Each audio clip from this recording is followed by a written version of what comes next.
Halo Cartoon Squad, kembali lagi bersama saya Kawira The King of Sparko. Pada hari ini saya akan sharing sedikit tentang penjelasan terkait dengan apa sih korelasi antara massa otot, kemudian tulang, kadar lemak, serta penyakit-penyakit degeneratif yang mungkin akan terjadi pada Anda ketika memasuki usia lanjut ataupun 40-50 tahun ke atas. Oke, simak terus video ini.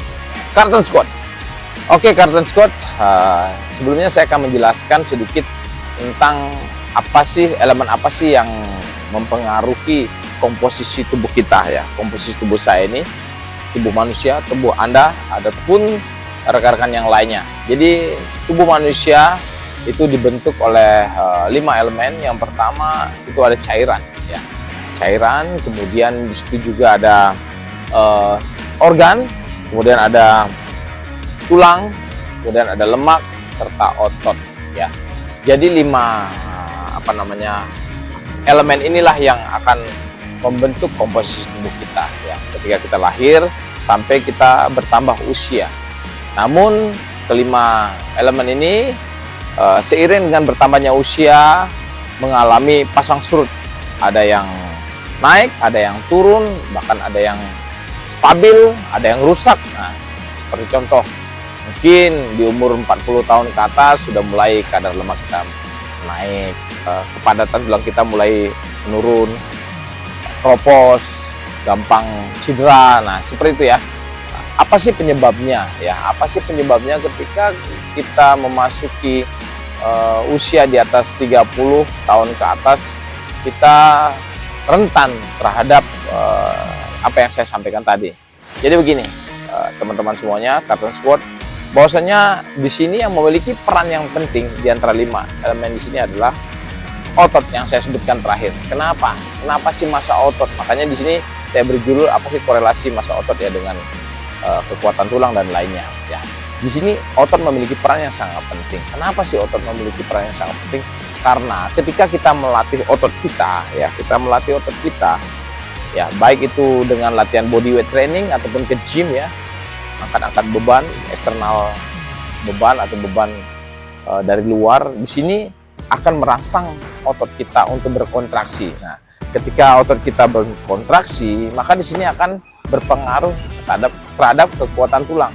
Semakin baik massa otot kita, semakin kuat otot kita, maka tulang kita pun semakin kuat. Nah, ketika tulang kita semakin kuat, akan berpengaruh terhadap mobilitas kita ya. Bayangkan mereka yang tidak memiliki kekuatan tulang yang baik, tentu saja malas akan bergerak karena gampang sakitnya ya, mobilitasnya berkurang. Sehingga karena mobilitas kita berkurang, kita geraknya kurang, maka di sini tentu saja kalori yang masuk melalui makanan ke dalam tubuh kita itu tidak akan pernah dibakar ataupun banyak mengalami pengendapan dan disimpan dalam bentuk lemak. Nah, jika sudah disimpan dalam bentuk lemak ini, maka akan berpengaruh terhadap kesehatan tubuh kita. Ketika di sini kadar lemak kita meningkat, sudah tentu banyak penyakit yang bisa muncul ya. Contohnya penyakit diabetes ya.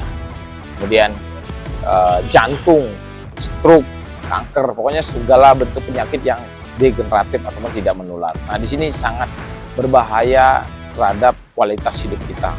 Untuk itulah kenapa sih kita harus terus melatih otot kita sehingga tulang kita tetap kuat, dan juga di sini akan menjaga mobilitas kita atau gerakan-gerakan kita dalam kehidupan sehari-hari ya, sehingga orang tersebut itu mampu melakukan aktivitas secara maksimal ya, tanpa mengalami kelelahan yang berarti. Itu yang tadi yang saya jelaskan ya.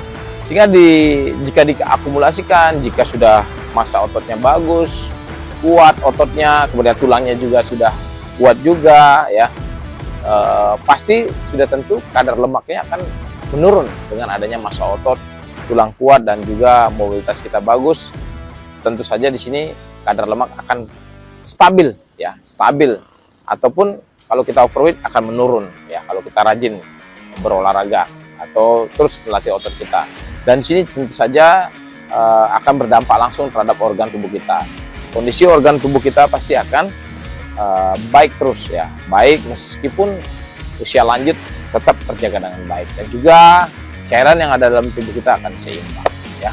Itu ya tadi ya korelasi singkat saya penjelasan terkait dengan massa otot, kemudian kekuatan tulang, kemudian kadar lemak, dilanjutkan dengan kondisi organ kita dan juga cairan yang ada dalam tubuh Anda ya. Untuk itu melatih otot Anda setiap hari ya. Kapan saja, di mana saja Anda bisa melatih otot tersebut.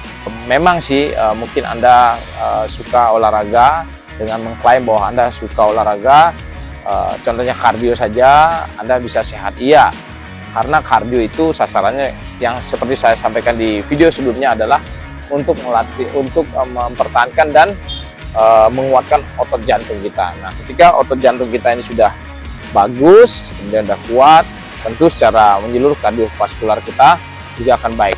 Namun otot rangka, otot yang kelihatan ini, itu belum dilatih. Latihannya ya dengan latihan kekuatan, latihan beban yang saya sampaikan tadi, baik dengan menggunakan beban dari luar ya, ke gym ya, fitness itu, ataupun dengan kita melakukan body weight training, squat, lunges, jumping jack, push up, pull up. Nah, seperti itu. Jadi saran saya kepada kalian ya, selain Anda melakukan olahraga yang bersifat kardiovaskular atau menguatkan otot jantung ini, kalian juga harus terus melatih otot-otot yang ada dalam tubuh Anda, yaitu otot rangka ya, sehingga apa yang saya sampaikan sebelumnya itu akan tercapai, ataupun penyakit-penyakit degeneratif tidak akan mudah terjangkit dalam tubuh Anda ya. Demikian penjelasan singkat saya terkait dengan korelasi antara massa otot, kemudian kekuatan tulang, kemudian ada juga lemak, kadar lemak, organ tubuh, dan cairan. Semoga informasi bermanfaat. Simak terus video-video berikutnya. Tetap semangat, Carlton Tactical, always forceful.